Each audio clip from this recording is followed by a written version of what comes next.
Alix Heurtaud. Vous êtes agricultrice, mademoiselle? Oui, je suis agricultrice, ouais, en grande culture. Dans l'Essonne, où nous Oui, trouvons? à 10 km d'ici. Alors ce matin, nous sommes sur la ville d'Étampes. Les agriculteurs bloquent un rond-point et filtrent les passages sur la Nationale 20. Quelle est la raison de votre mouvement de colère aujourd'hui? En fait, on veut alerter le gouvernement, donc Monsieur Macron et le ministère de l'Agriculture, ainsi que la population, que nous sommes un peu en crise. En fait, la nouvelle PAC qui va sortir dans quelques mois ne convient pas du tout à l'agriculture française. Elle va nous pénaliser, elle va diviser le monde agricole, et c'est pas du tout ce qu'on veut. Enfin, nous, on veut être fiers de notre métier et produire une alimentation pour notre pays, pour la France. Et du coup, on crie un peu, enfin voilà, on met en alerte tout le monde pour dire que si la PAC sort telle qu'elle est faite actuellement, dans quelques années, il n'y aura plus d'agriculture en France. Donc, Pourquoi? Parce que qu'est-ce qu'elle doit changer, cette nouvelle PAC? En fait, elle nous diminue nos aides agricoles. En fait, on va augmenter notre verdissement, c'est-à-dire qu'on va augmenter nos jachères, enfin nos prés. Sachant que nous, on fait de la grande culture, donc on fait tout ce que production. On a besoin de la terre pour produire. Donc c'est pour ça, en fait, on ne comprend pas, et c'est une évolution, mais qui est radicale et pas du tout évolutive pour notre métier. Donc en quelques mois, on ne peut pas changer notre façon de faire, c'est impossible. Mais la politique globale de l'agriculture, c'est plutôt l'Europe qui l'amène que la France. Les décisions sont européennes. Vous comptez aujourd'hui influer sur le gouvernement français ou plutôt sur les autorités, les instances européennes? C'est agir sur le gouvernement français pour que eux aussi agissent au niveau européen. Et en fait, il y a des normes françaises en fait, qui découlent de ces normes européennes et qui sont toujours plus drastiques en fait, que ce qui est présent en Europe. Donc en fait, on n'est pas concurrentiel par rapport aux autres pays de l'Europe déjà de base. Non mais... C'est une première journée de mobilisation. Vous en prévoyez déjà d'autres? Si on n'a pas si le gouvernement, si M. Macron ne nous répond pas pour avoir un rendez-vous, oui, on risque fortement de se mobiliser et de faire des actions encore plus grosses que celle-ci. Merci. Donc Benoît Mazur. Vous êtes agriculteur, monsieur Mazur? Je suis agriculteur sur la région d'Étampes, oui, en céréales et production de betteraves à sucre. Alors qu'est-ce qui aujourd'hui justifie ce partiel blocage de la Nationale 20 à Étampes? Quelle est la raison de la colère aujourd'hui des agriculteurs? Alors, ce qui justifie ce blocage partiel, c'est qu'on est très inquiet sur la nouvelle PAC qui va être mise en application à partir de 2023. Chaque pays européen doit faire des propositions à Bruxelles, et la France commence à mettre des propositions en place qui ne nous conviennent pas du tout, parce qu'elles nous amputent d'une partie des aides que l'on perçoit de la PAC, et elles nous obligent à aller vers des contraintes technocratiques qui sont complètement déconnectées de la réalité. Aujourd'hui, il est difficile en France d'être agriculteur. On a toujours autant de suicides, toujours des salaires aussi peu valorisants. Comment faites-vous, ou comment allez-vous faire à l'avenir si cette PAC était amenée à être appliquée? Eh ben, on va faire le maximum pour que la PAC soit à des conditions acceptables pour nous. Donc c'est pour ça qu'on est mobilisé. Nous, on demande à être reçus par le ministre de l'Agriculture et par le président de la République. Effectivement, les temps sont durs pour les agriculteurs. Les revenus perçus pour bon nombre d'entre nous sont faibles. Il faut en même temps assurer le renouvellement des générations. Vous n'êtes pas sans savoir qu'il y a de plus en plus de fermes qui disparaissent dans ce pays.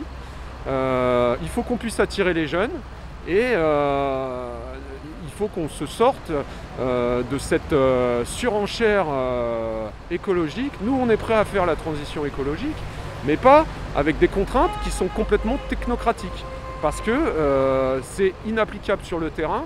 Beaucoup d'entre nous vont perdre encore des soutiens dont ils ont besoin, sans quoi leur activité n'est pas rentable, et ça ne nous convient pas. Oui, vous en avez parlé, les agriculteurs ne sont pas anti-écologistes comme on essaie de dépeindre parfois. Vous travaillez aussi dans le sens du bien-être global, de la planète. C'est quelque chose qui vous parle, qui vous touche, sur lequel vous travaillez au quotidien. Alors là, je vous remercie de me poser cette question. Moi, je revendique que nous, les agriculteurs, nous sommes les premiers écologistes.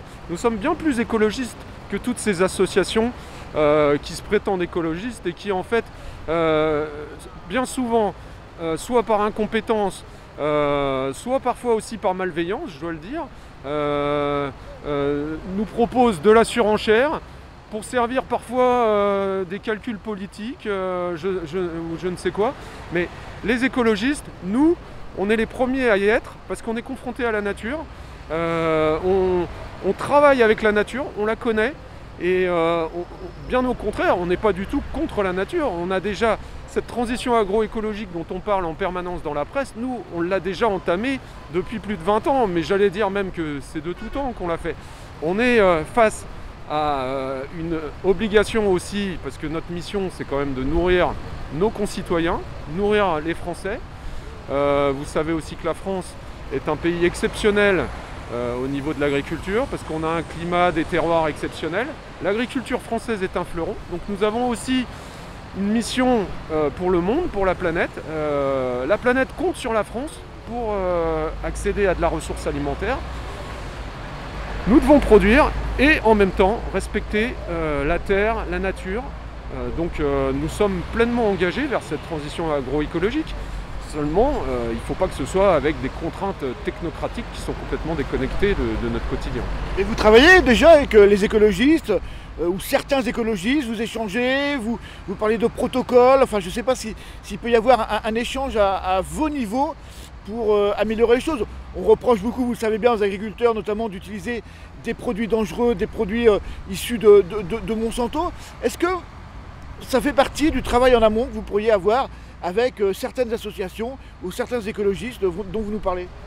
Alors, il faut savoir que l'écologie, c'est une science. Les écologistes dont vous nous parlez sont souvent dans la politique et la communication.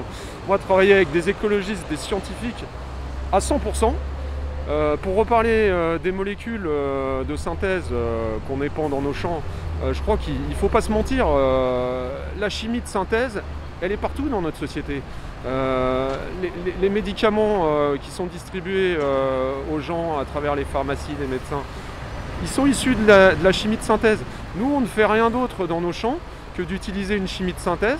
Alors c'est vrai qu'on a des progrès à faire, et d'ailleurs on les fait parce que quand on regarde tous les produits qui sont utilisés, de plus en plus c'est contrôlé, on retire les plus toxiques, et aujourd'hui on est avec une chimie qui est utilisée de façon parcimonieuse.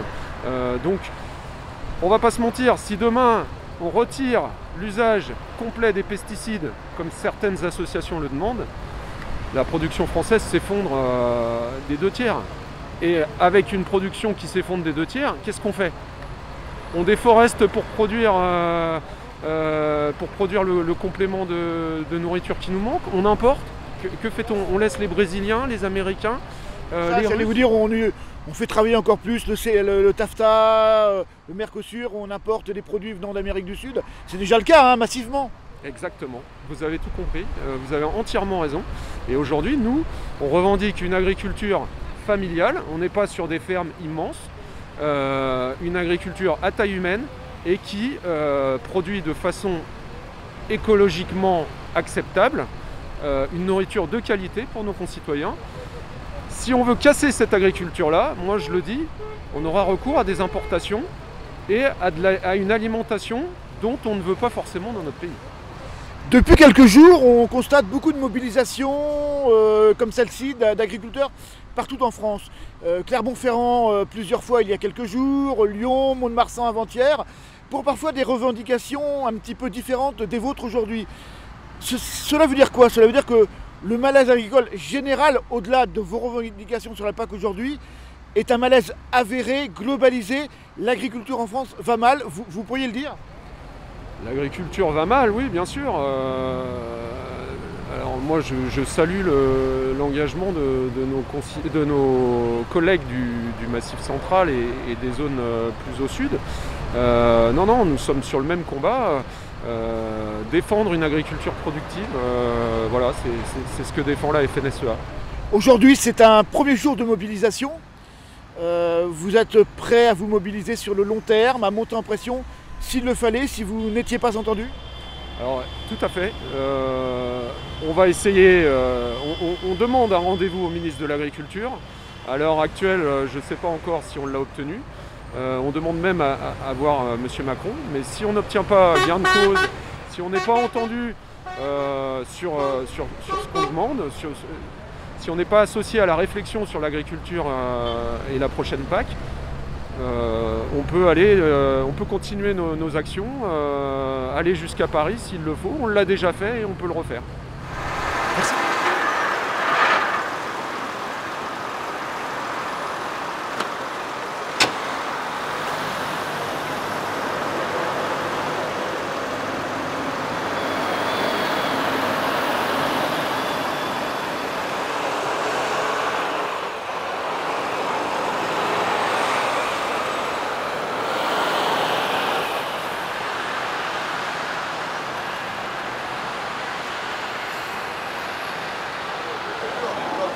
Même pas.